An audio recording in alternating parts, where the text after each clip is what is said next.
I want to take you back to 2020. This was an interesting time because COVID 19, a global pandemic, began to affect all aspects of living.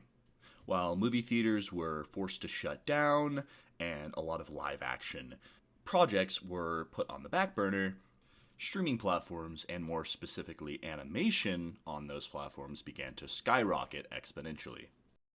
In the past, and more traditionally, animated projects, shows, movies, whatever it may be, were developed inside a studio. But long gone are those days. Now animators can work from home and they can utilize a remote work environment. Animation takes time, it takes money, it takes effort, and it takes direction. So as we move further and we start to closer analyze specific streaming services, keep those factors in mind. So, as we've established, animation really saw a kind of renaissance during the pandemic. This can be attributed to a number of different reasons, but we're going to be tackling two today. The first and most obvious reason is how much technology has advanced.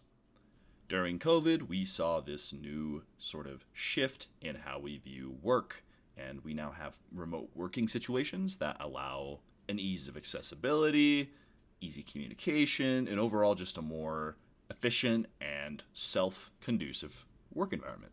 Paired with this new forefront of technology is also the second contributor to this renaissance, being executives putting all of their chips into animation.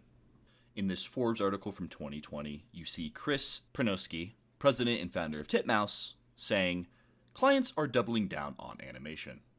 They don't know when they'll be able to shoot live action again. With animation, even though it takes a long time, they know it's going to happen."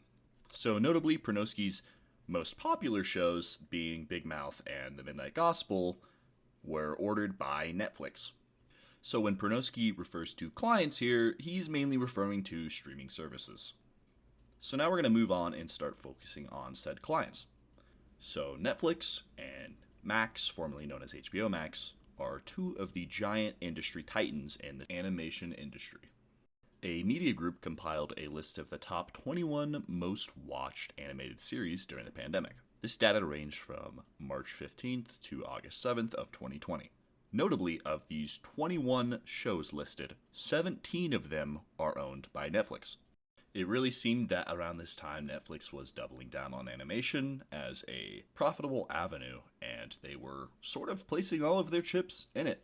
And flash forward to 2024, and that's kind of the opposite now. On the flip side, Max, formerly known as HBO Max, had sort of a different approach when they first launched in 2020. Warner Media released HBO Max, which was home to a slew of hundreds, if not thousands, of different series, and many of which were household names such as Friends or Gossip Girl, and a lot of which were animated. But on the inside, there was a different story unfolding.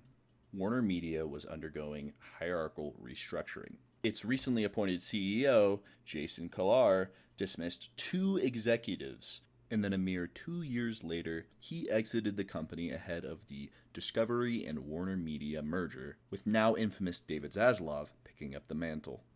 Around this time, HBO Max began removing a notable amount of titles, especially animated ones, leaving many shows stranded without any ways to legally obtain or support them. While this new era of technology and remote work has enabled animation to flourish, it's ultimately overshadowed by this new era of algorithmic-based content. Streaming allows studios to see what is and isn't popular at a much faster rate, leading them to chase what trends the algorithm is telling execs will be profitable. And since animation takes longer than most shows, cartoons get lost in the frenzy. Simply put, the streaming wars are destroying animation. When CEOs like Zaslav constantly undermine and undercut the work of artists, it ultimately hinders the animation industry as a whole. What's more than clear in his track record of conduct is that Zaslav does not care about these projects. And to effectively curate and monetize art, you have to be willing to accept the risks that come along with it. Filmmakers and animators have already accepted it. They're pursuing a career that is incredibly uncertain and, frankly, constantly under fire. I've yet to even mention how AI plays into all of this. but the cultural shock and the casualties of the streaming wars will be felt for a very, very long time.